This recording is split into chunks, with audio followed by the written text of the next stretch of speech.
गतिशील रहना, लेकिन अपने लक्ष्य को कभी ना भूलना। क्रोधी स्वभाव, परंतु बहुत ही मेहनती। जी हाँ, ये सब आपके क्वालिटी अगर हैं तो ये बात आप ही की हो रही है। धनु लगन, धनु राशि कैसा रहेगा अक्टूबर 2024 का राशिफल। मैं आचार्य नरेंद्र शर्मा। तो सबसे पहले बात करते हैं प्रोफेशन की, जिसमें कि जॉब, और बात करेंगे बिजनेस की उसके बाद। तो जॉब की स्थिति तो इस महीने धनु लगन, धनु राशि के जातकों के लिए कुछ ज़्यादा अच्छी पोजीशन नहीं है। यद्यपि गुरु बैठे हुए हैं छठे भाव में, जो कि अच्छी स्थिति बनाते हैं, और 9 अक्टूबर से वक्री भी हो रहे हैं। तो जॉब में कुछ ना कुछ ये परिवर्तन यहाँ पर अवश्य भी दिखाई दे रहा है। और 10th हाउस में यहाँ पर ग्रहण योग या बना हुआ है, तो इससे पता लगता है कि जॉब में कुछ ना कुछ प्रोफेशन में कुछ परिवर्तन हो सकता है। और शनि बैठे हुए हैं 3rd हाउस में, जो कि वक्री हैं 15 नवंबर से, जब ये मार्गी होंगे। तो यहाँ पर आपका कुछ स्थान परिवर्तन का भी योग दिखाई दे रहा है। तो ये कुछ घटनाएं हैं जो कि यहाँ पर घटेंगी। बिजनेस की बात करेंगे तो बिजनेस के लिहाज से मंगल बैठे हुए हैं यहाँ पर 7वें भाव में, और वो स्वामी है 5वें भाव के और 12th हाउस के। तो खर्चे के भाव का स्वामी यहाँ पर बैठ गया है, तो और ये विदेश के भाव का स्वामी है। तो विदेश से तो बिजनेस कुछ आएगा, कुछ क्लाइंट आपके बनेंगे विदेश से, कुछ ऐसा आपके जो एक्सपोर्ट इंपोर्ट के जो काम करते हैं उनके लिए कुछ बेनिफिट का टाइम रहेगा। लेकिन ओवरऑल अगर बोलें कि ग्रहण योग के कारण, तो ग्रहण योग के कारण यहाँ पर आपको कुछ प्रोफेशन में यानी कि बिजनेस में भी लाभ आपको कम मिलने का योग दिखाई दे रहा है। स्पेशली जब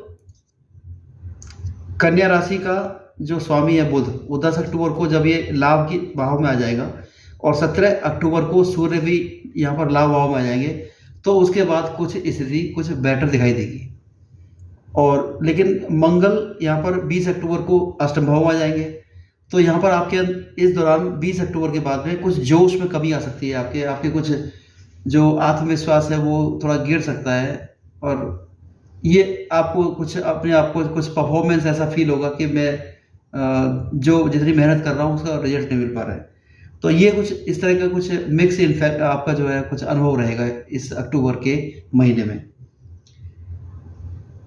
बात करेंगे फाइनेंस एंड इन्वेस्टमेंट की। तो फाइनेंस के जो लॉर्ड है शनि अपने भाव से 3rd में बैठे हुए हैं, तो कुंभ राशि में बैठे हुए हैं, अपनी मूल त्रिकोण राशि है, जो कि एक अच्छी स्थिति का निर्माण कर रहे हैं। तो धन तो आएगा, धन आने का तो योग दिखाई दे रहा है। वैसे भी धन के जो अर्थ त्रिकोण है उसमें गुरु और केतु, सूर्य, चंद्रमा ये ग्रह बैठे हुए हैं, तो ग्रहण योग है धन के स्थान में। तो लेकिन फिर भी कुछ चेंजमेंट के साथ में कुछ धन आएगा। इन्वेस्टमेंट की बात करें तो इन्वेस्टमेंट में शुक्र बैठे हुए हैं, खर्चा काफ़ी कराएंगे आपका वैसे तो, लेकिन ये इन्वेस्टमेंट में ही खर्चा कराएंगे। इन्वेस्टमेंट आपका इस महीने रहेगा और इसका रिजल्ट भी आपको दिखाई देगा। तो इन्वेस्टमेंट और फाइनेंस की पोजीशन पॉजिटिव है। हेल्थ की बात करें तो छठे भाव का स्वामी जो शुक्र है वो 3rd हाउस में जाके बैठ गया है, यानी कि 3rd हाउस में बैठ करके वो काफ़ी एफर्ट्स और परफॉर्मेंस यहाँ पर शो कर रहा है, और साथ में वो अपने भाग्य भाव को भी दृष्टि डाल रहा है। तो पोजीशन इतनी खराब नहीं है, पोजीशन हेल्थ के हिसाब से अच्छी पोजीशन है। लेकिन यहाँ पर क्योंकि सूर्य 17 अक्टूबर तक ग्रहण योग में है, और मंगल भी 20 अक्टूबर के बाद अपने अष्टम भाव में आ जाएंगे, तो यहाँ पर ओवरऑल जो पोजीशन है, जो हेल्थ की पोजीशन है, वो इतनी अच्छी हम नहीं बोलेंगे।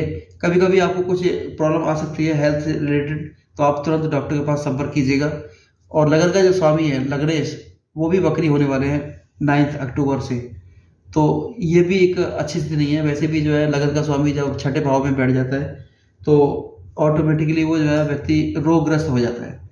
तो इस महीने कुछ बोल सकते हैं कि 100% नहीं, लेकिन कम से कम जो 60% जो प्रोबेबिलिटी है वो इस समय आपकी हेल्थ इश्यू को लेकर के रहेगी। आपके हेल्थ इश्यू रहेंगे 60% की पोजीशन के साथ। एजुकेशन की बात करें तो इसके स्वामी मंगल हैं, और मंगल बैठे हुए हैं अपने से 3rd हाउस में, यानी कि 7th हाउस में आके बैठ गए वो अपने भाव से 3rd हाउस में। तो यहाँ पर ये शिक्षा में डिमांड कर रहे हैं मेहनत की, मेहनत के द्वारा सफलता मिलेगी। लेकिन सफलता मिलेगी अवश्य। लेकिन आप ध्यान दीजिएगा 20 अक्टूबर के बाद में मंगल जब अष्टम में आ जाएंगे तो यहाँ पर ये रिजल्ट अच्छा नहीं देंगे। तो 20 तारीख के बाद में आपका कुछ शिक्षा में व्यवधान आएगा, उसके लिए आप पहले से ही तैयार रहिएगा। संतान सुख की बात करेंगे तो संतान सुख का विचार भी 5th हाउस से किया जाता है, और ये जो पोजीशन है 20 तारीख के बाद जो संतान सुख के साथ जो समस्या है वो रहेगी अवश्य ही। लेकिन क्योंकि यहाँ पर जो महिलाएं कंसीव करना चाहती हैं उनके लिए ये समय अच्छा है, और ये स्पेशली 10 अक्टूबर के बाद का जो समय है वो काफ़ी अच्छा है।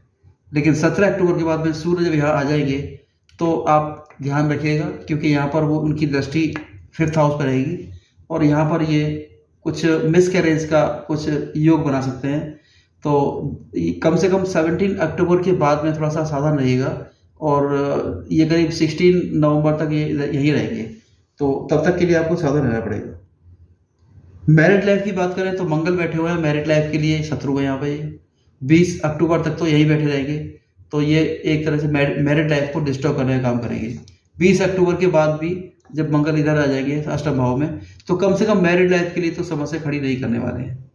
तो इसके अलावा बुध जो 10 अक्टूबर को, इसके स्वामी बुध हैं सप्तम भाव के, तो जब 10 अक्टूबर को ये 11th हाउस में आ जाएंगे तो 10 अक्टूबर के बाद में मैरिड लाइफ में इम्प्रूवमेंट आपको दिखाई देगा कम से कम। और 20 तारीख के बाद में मंगल भी इधर आ जाएंगे, तो यहाँ पर ये मैरिड लाइफ 20 सेकेंड हाफ में अक्टूबर में मैरिड लाइफ अच्छी हो जाएगी। लव लाइफ की बात करें तो मंगल यहाँ पर इसके स्वामी हैं और शुक्र इसके कारक हैं, जो कि 12th हाउस में बैठे हुए हैं। 12th हाउस में शुक्र को दोष नहीं लगता है, शुक्र 12th हाउस में अच्छा काम करते हैं। लेकिन क्योंकि 5th हाउस के स्वामी मंगल है और मंगल अपने से 3rd में जाके बैठ गए हैं, और अभी 20 तारीख के बाद ये अष्टम भाव में आ जाएंगे, तो इससे निष्कर्ष ये निकलता है कि 20 अक्टूबर तक तो कुछ कंडीशन फेवरेबल हैं, लेकिन 20 अक्टूबर के बाद में कंडीशंस कुछ अनफेवरेबल हो जाएंगी, और यहाँ पर आपको कुछ ना कुछ आपको समस्या आएंगी मैरिड लव लाइफ में। फैमिली की बात करें तो फैमिली के स्वामी यानी कि 2nd हाउस के स्वामी शनि है, जो कि अपने ही मूल त्रिकोण राशि में बैठे हुए हैं और 2nd हाउस से 2nd में बैठे हुए हैं। तो ये एक अच्छी पोजीशन है, यहाँ पर अच्छी पोजीशन बना रहे हैं। लेकिन क्योंकि यहाँ पर मंगल की दृष्टि भी है, तो यहाँ पर कुछ फैमिली में कुछ डिस्प्यूट, लड़ाई झगड़े होने का चांस रहेगा 20 अक्टूबर 2024 तक।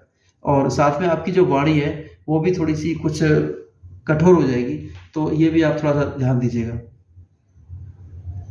कुछ बात करेंगे अच्छे दिनों की, कुछ खराब दिनों की। तो खराब दिनों की बात कर लेते हैं, इसके अलावा जो दिन बचेंगे वो अच्छे माने जाएंगे। तो खराब दिनों में 1, 2, 3 अक्टूबर, 6, 7, 8 अक्टूबर, 13, 14, 15, 16 अक्टूबर, और मंथ एंड में 23, 24, 25 अक्टूबर को ये दिन खराब रहेंगे। इसके अलावा बाकी दिन जितने बचे वो या तो अच्छे रहेंगे या फिर सामान्य रहेंगे। तो दोस्तों ये था धनु राशि का अक्टूबर 2024 का विश्लेषण। आपको मेरा वीडियो पसंद आया हो तो प्लीज़ लाइक कीजिए, शेयर कीजिए, कमेंट कीजिए, और मेरे चैनल को सब्सक्राइब कीजिए, और घंटी के बेल आइकन को प्रेस कर दीजिए, जिससे कि मैं कोई भी वीडियो अपलोड करूं तो उसका नोटिफिकेशन तुरंत आपके पास पहुंच जाए।